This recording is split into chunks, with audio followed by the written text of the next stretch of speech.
Entah siapa yang salah, ibu kos juga penasaran. Kembali lagi Alpaja Kos menyapa. Assalamualaikum. Kadang ya, ibu kos bengong sendiri dan senyum-senyum sendiri juga. Tapi karena laporan anak kos itu unik-unik loh. Dan sebagai ibu kos yang siaga, setiap laporan harus ditanggapi dengan baik dong. Contohnya nih, ada chat anak kos masuk seperti ini. Bu, kamar saya kemasukan semut. Ibu kos langsung terdiam, napas, kemudian hembuskan. Lalu ibu kos langsung mikir nih, sebentar. Yang masuk ini kan semut ya, bukan maling, bukan tentang atap bocor, ataupun bukan karena listrik korslet. Ini semut, tapi laporannya penuh drama dan kepanikan. Dalam hati ibu kos bertanya nih, semut yang datang itu kira-kira semut itu datang sendiri atau karena ada undangan ya? Mungkin bekas makanan yang ada di kamar kakak merasa kesepian, lalu dia ngajakin semut untuk meramaikannya.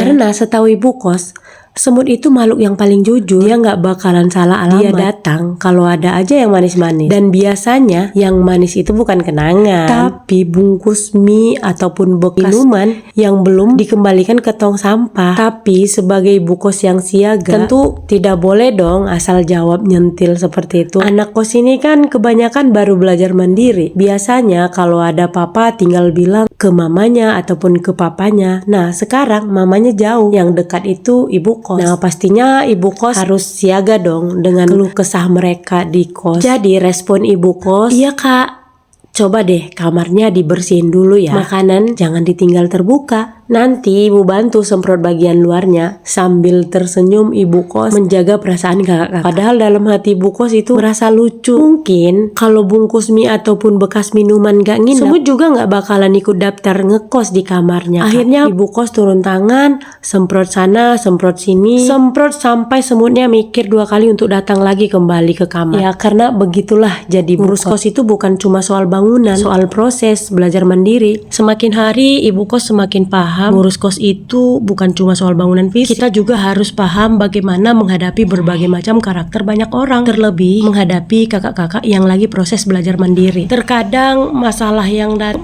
serius, tapi terkadang cuma masalah sepele sih. Contohnya ya begini, masalah semut yang bisa buat ibu kosnya senyum-senyum. Tapi buat anak perantau yang baru belajar hidup sendiri, jauh dari orang tuanya, semut itu bisa terasa seperti serangan yang fatal. Tapi ibu kos paham mereka bukan manja, mereka cuma sedang belajar. Mungkin dulu semua diurusin orang tua. Nah sekarang ibu kos lah yang menggantikan posisi orang tua bagi mereka di perantauan. Semoga kakak-kakak kos secara bertahap semakin dewasa. Nah sekarang ibu kos penasaran nih, kalau kakak-kakak jadi ibu kos atau teman-teman di luaran sana jadi ibu kos, bagaimana nih responnya jika ada laporan yang seperti ini? Langsung semprot atau senyum manis sambil bilang baik kak? Bagi yang punya pengalaman lucu seperti yang ibu kos alamin ini, boleh cerita di kolom komentar ya, biar ibu kos tahu ternyata masih banyak lagi cerita unik di luaran sana yang terjadi pada kalian, yang mana cerita unik itu bisa buat senyum-senyum kita. Terima kasih ya semuanya. Assalamualaikum.